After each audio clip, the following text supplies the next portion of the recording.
Greeting cards లైఫ్లో మనం అస్సలు మర్చిపోలేని వాటిలో ఇదొకటి. ఇప్పుడంటే ఎవరికైనా విషెస్ చెప్పాలంటే వాట్సాప్ ఆర్ మెసేజెస్ చేసేస్తున్నాం, కానీ అప్పట్లో ఏదైనా అకేషన్కి విష్ చేయాలంటే ఈ గ్రీటింగ్ కార్డ్సే. డిసెంబర్ వచ్చిందంటే చిన్నప్పుడు ఊర్లో ఎక్కడ చూసినా గ్రీటింగ్ కార్డ్ షాప్సే. న్యూ ఇయర్ దగ్గరికి వచ్చేసరికి అమ్మ నాన్న డబ్బులు అడిగి మరి మన బ్యాచ్ని వేసుకుని గ్రీటింగ్ కార్డ్ షాప్స్కి పరిగెట్టేవాళ్ళం. అక్కడ ఉన్న కలర్ఫుల్ గ్రీటింగ్ కార్డ్స్ చూస్తే మైండ్ పోయేది. Especially music greetings. ఓపెన్ చేయగానే మ్యూజిక్ ప్లే అవుతుంది.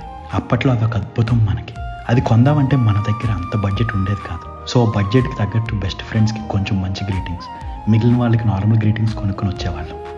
అబ్బాయిలకైతే సినిమా హీరోల గ్రీటింగ్స్, అమ్మాయిలకైతే హీరోయిన్ పిక్స్ ఉండే గ్రీటింగ్స్, టీచర్స్కి అయితే ఫ్లవర్స్ ఉండే గ్రీటింగ్స్. ఇంకా న్యూ ఇయర్ రోజు సైకిల్ వేసుకుని స్కూల్ హాలిడే అయినా సరే ఫ్రెండ్స్ అందరిళ్ళకి వెళ్ళి గ్రీటింగ్ కార్డ్స్ అండ్ చాక్లెట్స్ ఇచ్చి విష్ చేయడం, వాళ్ళు ఇచ్చే గ్రీటింగ్ కార్డ్స్ తీసుకోవడం. తర్వాత బ్యాచ్ అంతా కలిసి టీచర్స్ ఇంటికి వెళ్ళి వాళ్ళకి కార్డ్స్ ఇవ్వడం. ఈ నెల రోజులు పోస్ట్ మ్యాన్ ఇంటికి వస్తున్నారంటే ఎంత హ్యాపీగా ఉండేదో. పోస్ట్లో వచ్చిన కార్డ్స్, ఫ్రెండ్స్ ఇచ్చిన కార్డ్స్ చూసుకుని మురిసిపోవడం, వాటిని జాగ్రత్తగా దాచుకోవడం. ఇప్పుడు లైఫ్ చాలా బాగుంది, కాదనట్లేదు. కానీ ఎందుకో మెసేజెస్ కన్నా అప్పట్లో అలా కార్డ్ తీసుకుని లోపల వాళ్ళు మన కోసం స్వయంగా రాసిన మెసేజ్ చదువుతూ ఉంటే ఏదో తెలియని ఆనందం కదా. ఉంటా అండి.